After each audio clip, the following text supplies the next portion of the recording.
Expected naman po natin talaga yan.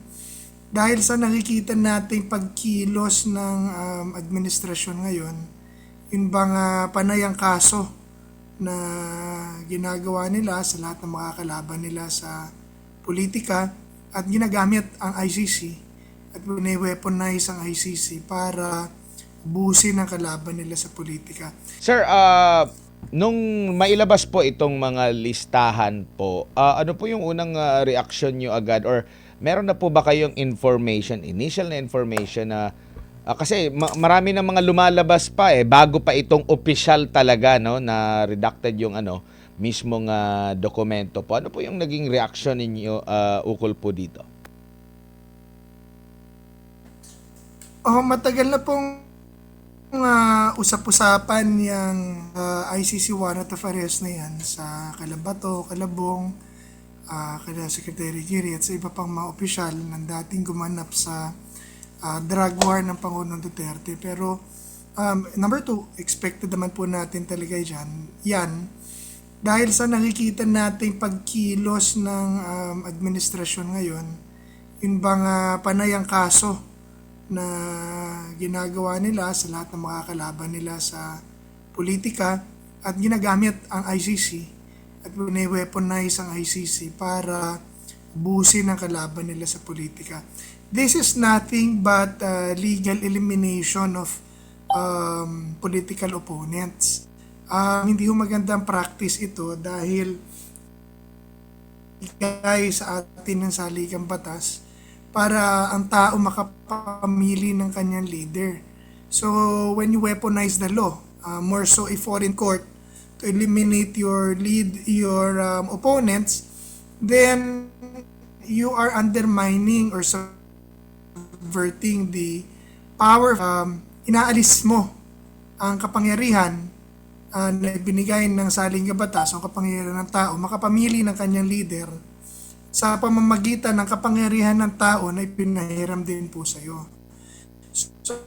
So this is very undemocratic and it shows yung kanilang intention to stay in power and they want to win by elimination ng national courts instead of winning by through election or inspiring the people. So mali po yan at kitang-kita po ng ating mga kababayan yan. At in history, makikita natin na ang kapangyarihan na kinuha by deceit o yung panloloko ay marahas din kung bawiin ng kasaysayan. Dahil yan, gagawin nila, kakasuhan nila, tapos para wala silang kalaban. So, panloloko. Hindi nila binigay ang pagkakataon sa mga tao na nila ng oposisyon would be coming from the Duterte group. Wala silang chance sa 2028 dahil din sa kanilang mga ginawa. Kaya ginagawa nila, ayan po, kinakasuhan at pinakukulong at pinadadampot using yung pamasama rito. Courts na wala naman jurisdiction sa atin. Especially that we are no longer members of the ICC. And especially because ang kanila pong naging paraan, alam natin, ay yung illegal na pagpapadampot sa mga tao using ICC red notice na hindi na pinadadaan sa korte. So nakikita po ng ating mga kababayan yan. At definitely po hindi yan magugustuhan at they will suffer consequences for that by the people and by history. Opo, at nagre-resurface po ulit yung mga video ni President Bongbong Marcos Jr. way back 2024 April nung tinanong siya ng mga taga-FOCAP na if ever na merong warrant of arrest laban kay dating Pangulong Rodrigo Duterte from ICC, bibinigyang diin niya doon na hindi pwede kasi hindi na tayo saklaw, hindi na tayo kasama sa kanilang jurisdiction, pero ito po ang nangyayari po sa kasalukuyan at possible hindi lang si former President Rodrigo Duterte magkakaroon ng warrant. Una nang nabanggit itong si Senador Bongo, And ito nga pong mga pangalan po, thoughts po nito, Sir Greco.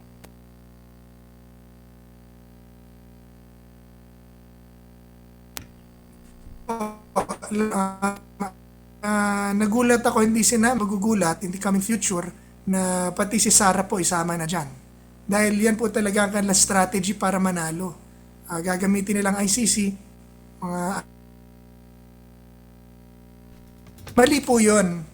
I mean, if they can do it to officials, a former president, now they're doing it to senators and former secretaries, and if they do it at the vice president, sigurado na tas ang kahit na sinong Pilipino na lumaban sa kanila. Pwede nila ipadampot sa ICC. Again, inuulit ko po, walang jurisdiction ng ICC sa Pilipinas. At lalong mali ang ginagawa nila na isinusurrender nila yung mga tao sa isang sham court. Ang tawag po sa ICC sa Estados Unidos, sham court. It's not even a real court. Sinasabi nila ngayon, walang bansa yan. It's not even a member of the United Nations because it is not a nation. It is only a statute that was created in Rome by agreement of different nations. So, hindi nga siya bansa, so it's not a court. It's not a valid, it's a sham court. Sa mga sa mga Muslim, yan po ang mga ano yan eh. Ang mga biktima yan, mga itim, mga Muslim, at mga kalaban ng Romano. Alam niyo po, si President Duterte vocally was condemning and criticizing the Roman Catholic Church.